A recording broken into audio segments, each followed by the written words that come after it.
Je voudrais maintenant donner la parole aux vétérans du combat nationaliste en France, qui, je crois, a beaucoup de choses intéressantes à vous dire.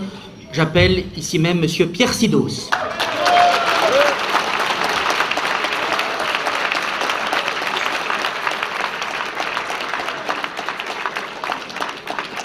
Je commencerai par une formule tombée en désuétude, mais c'est caractéristique du laisser-aller général actuel. Mesdames, messieurs, plus précisément, mesdames, mesdemoiselles, en hommage à l'organisation féminine nationaliste Les Cariatides, dont vous avez pu remarquer l'activité pour la réussite de cette rencontre.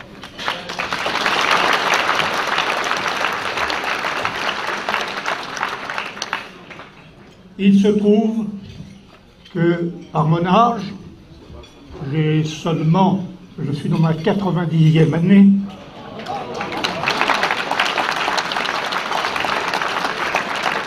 c'est en tant que témoin de la situation depuis 1945 jusqu'à nos jours, c'est à ce titre de témoin engagé qu'à l'occasion de l'anniversaire d'un organe de presse depuis toujours très engagé dans le même bon combat, que je vous parle brièvement. Pour information, j'ai subi 4 dissolutions de mouvement. En 1944, j'appartenais à un mouvement de jeunesse reconnu par l'État français, recommandé, qui s'appelait la jeunesse franciste.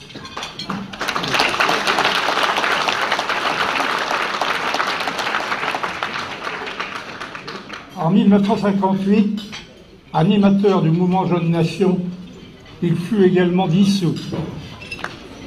En 1959, le Parti nationaliste, créé devant une assistance très nombreuse dans une grande salle parisienne un vendredi, qui était le 6 février cette année, le Conseil des ministres n'a pas attendu. Le mercredi suivant, sans qu'il y ait eu la moindre activité, il dissolvait. Et en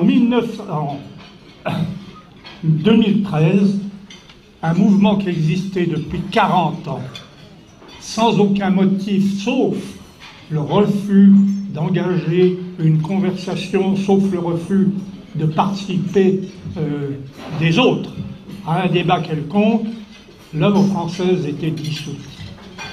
Alors, le Premier ministre a déclaré qu'il faut mettre en pièces l'extrême droite.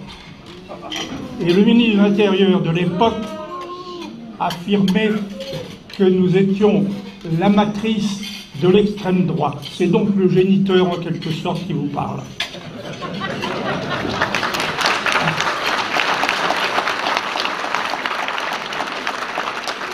La répression injustifiée, tout cela sans jamais être suivi de poursuites judiciaires qui tiendraient. 2 journaux, le journal Jeunes Nations en 1961, qui avait un grand succès à l'époque, mais qui disait ce qui allait se passer en Algérie, qui dans chaque numéro expliquait très bien à nos compatriotes d'Afrique du Nord, aux militaires, ce qui était décidé par Charles de Gaulle quand il revenait au pouvoir. Eh bien, il dissolvait, non, interdisait la vente de Jeunes Nations.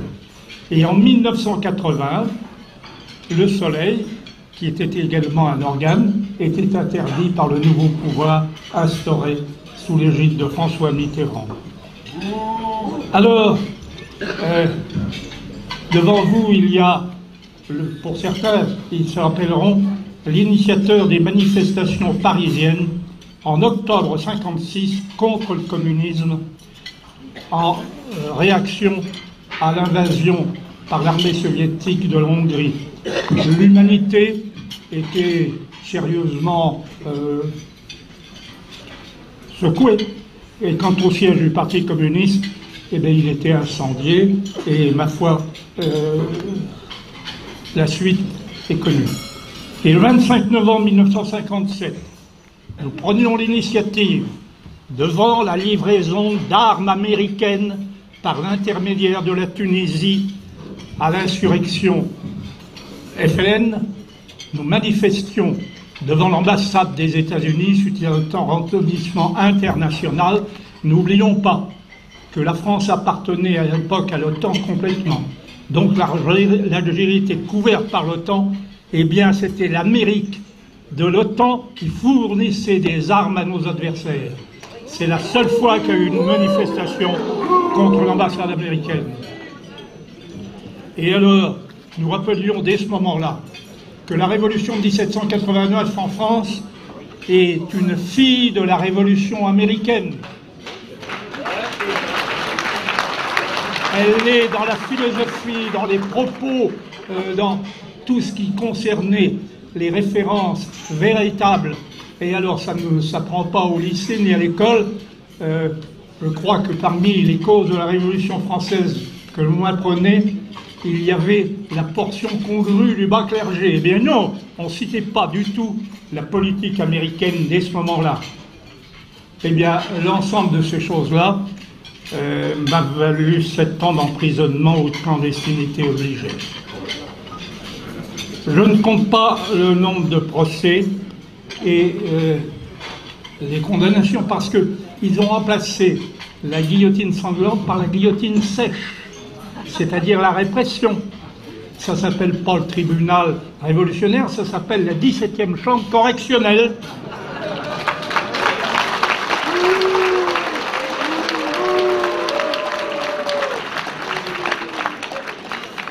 Alors, je reviens sur ce mouvement de jeunesse, catholique d'ailleurs, qui commençait ses congrès en 1943 et en 1944 à Notre-Dame de Paris. Je me rappelle les roulements de tambour au moment de l'élévation, catholique et nationale. Eh bien, pour cela, on me mit en captivité dans l'immédiate, ce que l'on a appelé la libération. Et la captivité dans les prisons françaises, dans la saleté de ce moment-là, dans la répugnance de saleté de ce moment-là, c'était quelque chose à se rappeler. C'est pas croyable, les mauvais traitements. Et une bonne âme estimait, le mot était déjà à la mode, que les jeunes qui étaient emprisonnés risquaient la radicalisation par rapport à les gens plus âgés qui étaient en captivité avec eux. N'oublions pas qu'il y avait 60 000 détenus de droit de français politiques en 1945. Et une bonne âme avait pensé que le seul camp de concentration allemand qui ait été édifié en France, le Struthof, leur conviendrait.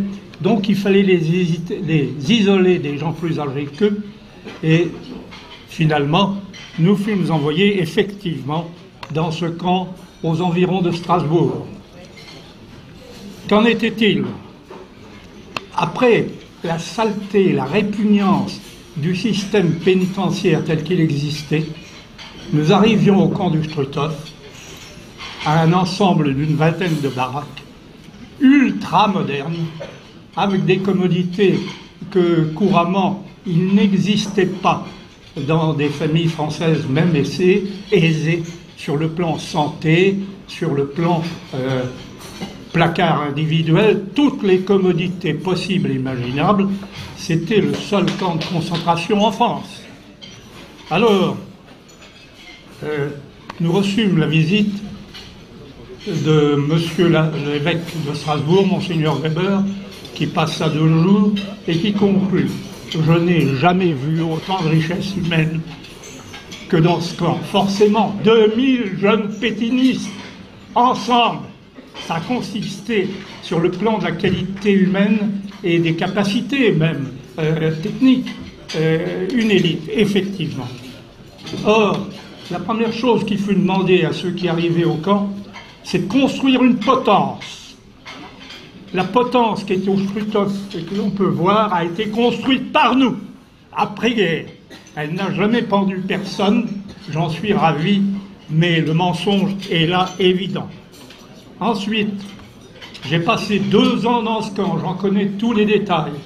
J'ai été très surpris en me rendant en Alsace en compagnie de quelqu'un qui est ici, de voir sur une baraque en dehors du camp, une espèce de guitoune de rangement des balais. Ici était la chambre à gaz.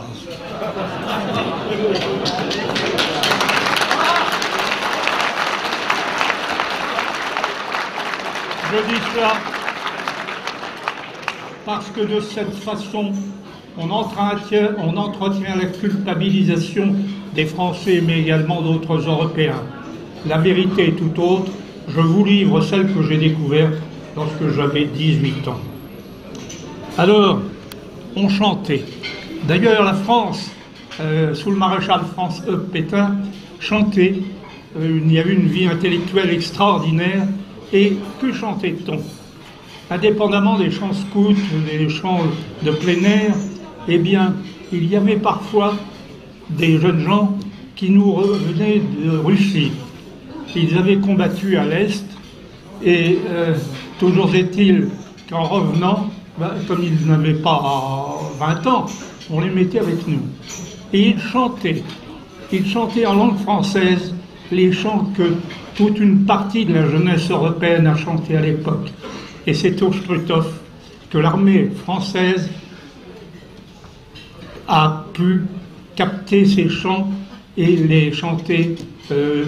Toute l'armée française a chanté, tous les jeunes Français qui ont combattu successivement en Algérie l'ont chanté. Ces chants sont nés au Struthof, c'est là où je les ai appris. Et on les a interdits dans l'armée française par décision toute récente. Et il y a des décisions qui sont prises dans l'armée française assez curieuses. Vous savez que mon fils est officier supérieur. Et bien récemment, il a fait interdire à des soldats français de sortir en uniforme. L'interdiction est formelle. C'est la première fois dans notre histoire qu'on interdit à des soldats de porter l'uniforme en dehors des casernes. Alors, la référence à Rivarol est la meilleure qui soit. Vous le savez, c'était un écrivain politique pénétrant, brillant improvisateur, auteur du discours sur l'universalité de la langue française, qui avait eu un prix, un concours organisé à Berlin, un homme de ressources inépuisables par son esprit, le démystificateur de la Révolution de 89 dans ses personnages, le livre de personnages, et il s'en est pris précisément au dénommé Lafayette. Vous voyez, la liaison entre la Révolution américaine et la Révolution française se confirme, dont il précisait que quand Lafayette se déplaçait, il se faisait accompagner de 6 domestiques personnels. Vous voyez, on fait la Révolution, mais dans le luxe.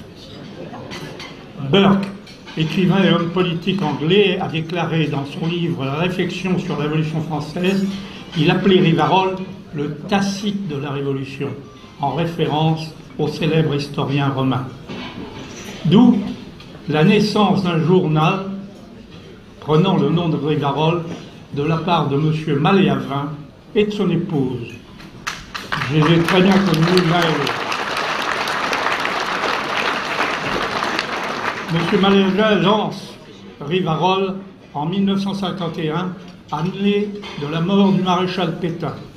Il avait lancé en 1946 les Écrits de Paris mensuels, année de la mort de bien des gens, parce que l'on fusillait à l'époque, et ce fut le cas de mon père, au fond du Seigneur, du maréchal.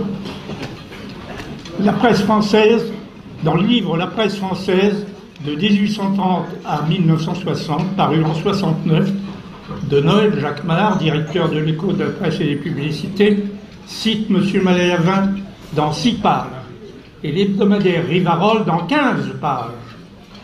En 1996, Henri Coston publia un livre sur Antoine de Rivarol qui reprenait la totalité du texte « Histoire de l'émigration par rapport à la Révolution » paru sous la signature de Rivarol en 1795.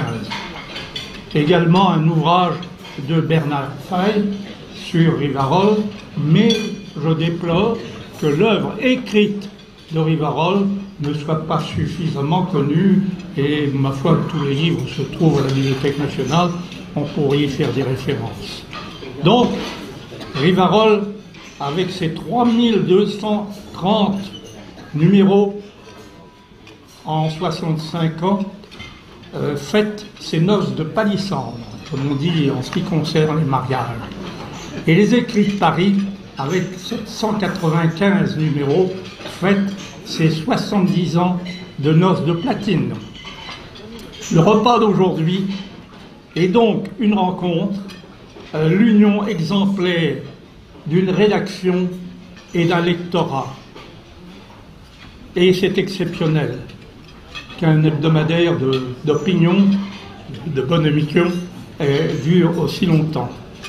Alors, par rapport aux coupeurs de tête et bourreurs de crâne actuels, eh bien, il y a à prendre, à poursuivre cela.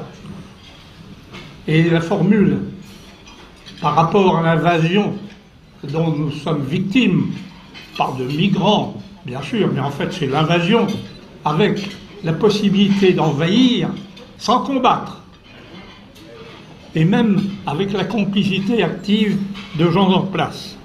Eh bien, il faut une neuvième, vous savez qu'il y a eu 8 croisades à l'extérieur, il faut la 9e croisade à l'intérieur.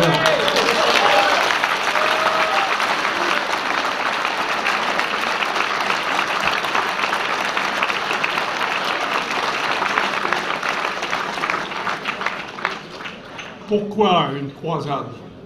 Eh bien parce que, de par l'âge que j'ai connu la croisade des démocraties, qui était une croisade sans croix.